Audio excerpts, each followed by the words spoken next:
Hi, ഞാൻ Radha. Welcome to അന്തൂട്ടീസ് kitchen. ഇന്ന് ഞാൻ ഉണ്ടാക്കുന്ന ഒരു healthy oats and banana pancake ആണ്. ഈ വീഡിയോ ഇഷ്ടമാണെങ്കിൽ ലൈക്കും ഷെയറും സബ്സ്ക്രൈബും ചെയ്യാൻ മറക്കരുത്. ഈ റെസിപ്പി ട്രൈ ചെയ്ത് നോക്കിയിട്ട് കമൻസ് അയക്കാൻ മറക്കരുത്. അപ്പം നമുക്കിത് എങ്ങനെയാണ് ഉണ്ടാക്കുന്നതെന്ന് നോക്കാം. ഇത് കുട്ടികൾക്ക് വൈകിട്ട് 4 മണി പലഹാരമായിട്ട് ഈസിയും ടേസ്റ്റി ആയിട്ട് ഉണ്ടാക്കി കൊടുക്കാൻ പറ്റുന്ന ഒരു റെസിപ്പിയും കൂടെയാണ്. ഇത് 10 മിനിറ്റുകളിൽ തന്നെ ഉണ്ടാക്കാം. ആദ്യം നമുക്ക് ഇതിന് വേണ്ടിയുള്ള ഇൻഗ്രീഡിയൻസ് എന്തൊക്കെയാണെന്ന് നോക്കാം. അതിന് വേണ്ടി 2 നല്ലോണം പരുത്ത പഴം എടുത്തിട്ടുണ്ട്. പിന്നെ ഓട്സ് എടുത്തിട്ടുണ്ട്.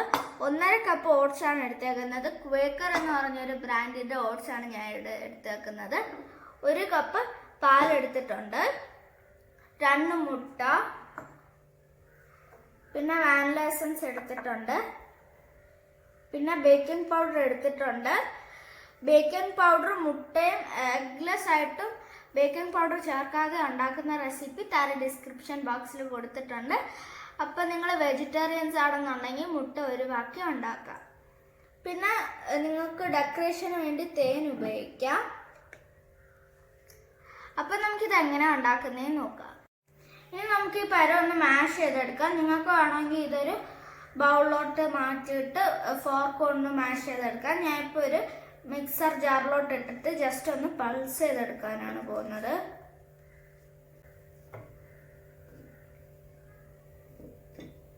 ഇനി നമുക്ക് ഈ ഓട്സും കൂടെ ഒന്ന് പൊടിച്ചെടുക്കാം. ഇനി നമുക്കിതൊന്ന് പൊടിച്ചെടുക്കാം. ഞാനിപ്പോൾ ഓട്സും ബനാനയും ഒരു മിക്സിയിൽ അടിച്ചെടുത്തിട്ടുണ്ട്. ഇനി നമുക്ക് ഈ ഓട്സിലോട്ട് ബേക്കിംഗ് പൗഡർ ഇട്ട് കൊടുക്കാം.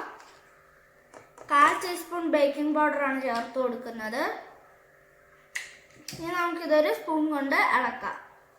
ഇനി നമുക്ക് മുട്ട ഒരു വലിയ ബൗളിലോട്ട് പൊട്ടിച്ചൊഴിക്കാം.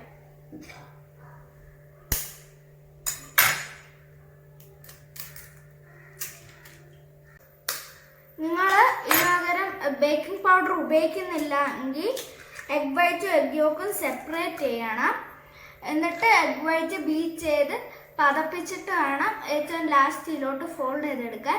എഗ് വൈറ്റും എഗ് യോക്കും സെപ്പറേറ്റ് ചെയ്യുന്ന വീഡിയോ എൻ്റെ ബേക്കിംഗ് വിത്ത് എഗ്സിൻ്റെ വീഡിയോയിലുണ്ട്. ഇതിലോട്ട് കുറച്ച് വാനില എസൻസ് ചേർത്ത് കൊടുക്കാം. എന്നിട്ടൊന്ന് ബീറ്റ് ചെയ്യാം. നിങ്ങൾക്ക് ബീറ്റർ ഉണ്ടെങ്കിൽ ബീറ്റർ ഇട്ട് വേണമെങ്കിലും ബീറ്റ് ചെയ്യാം. അപ്പം ഞാനിത് നല്ലോണം വിസ്ക് ചെയ്തിട്ടുണ്ട്. ഇതിലോട്ട് നമുക്ക് അടിച്ചു വെച്ചേക്കുന്ന പഴവും കൂടെ ചേർക്കാം. ഇനി ഇതിലോട്ട് നമുക്ക് ഓട്സും ബേക്കിംഗ് പൗഡറും കൂടെ മിക്സ് ചെയ്ത് വെച്ചേക്കുന്ന മിക്സ്ചർ ഒന്ന് ചേർത്ത് കൊടുക്കാം. ഞാനിപ്പോൾ ഇത് 2 ബാച്ചായിട്ടാണ് ചേർത്ത് കൊടുക്കുന്നത്. ഞാൻ ബാക്കിയും കൂടെ ചേർത്തിട്ടുണ്ട്. ഇനി ഇതിലോട്ട് പാല് കുറച്ചായിട്ട് ഒഴിച്ച് കൺസിസ്റ്റൻസി അനുസരിച്ച് ഒന്ന് മിക്സ് ചെയ്തെടുക്കാം.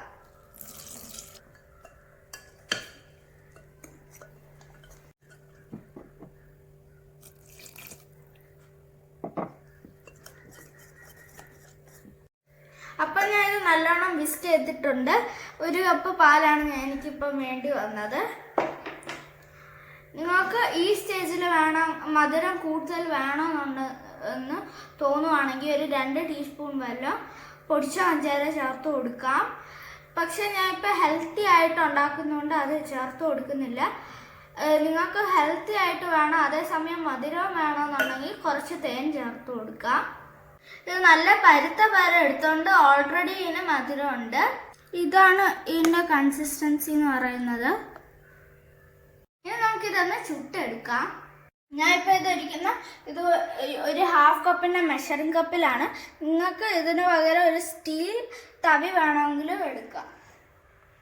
അപ്പം ഞാനൊരു പാൻ ചൂടാക്കാൻ വെച്ചിട്ടുണ്ട്. ഇതിപ്പം ചൂടായിട്ടുണ്ട്.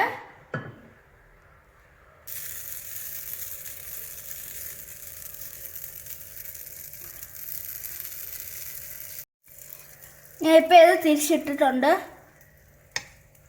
ഇത് നേരത്തെ ചുട്ടെടുത്ത പോലെ തന്നെ ബാക്കിയുള്ളതും ചുട്ടെടുക്കാം.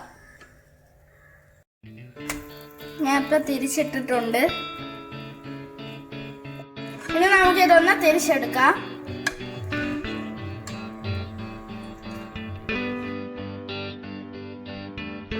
ഞാൻ ഇപ്പം 7 എണ്ണം ചുട്ടെടുത്തിട്ടുണ്ട്. കേക്ക്സ് ഇവിടെ റെഡി ആയിട്ടുണ്ട്. ഈ വീഡിയോ ഇഷ്ടമാണെങ്കിൽ ലൈക്കും ഷെയറും സബ്സ്ക്രൈബും ചെയ്യാൻ മറക്കരുത്.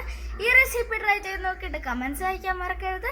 മറ്റൊരു ഡിഷായിട്ട് വീണ്ടും കാണുന്നവരെ this is sender signing off. Bye. അപ്പം ഞാനിത് കുറച്ച് ഹണിയും ബട്ടറും കൊണ്ട് ഗാർണിഷ് ചെയ്തിട്ടുണ്ട്. ഇനി നമുക്കിത് എങ്ങനെ ഉണ്ടെന്നൊന്ന് ടേസ്റ്റ് ചെയ്ത് നോക്കാം.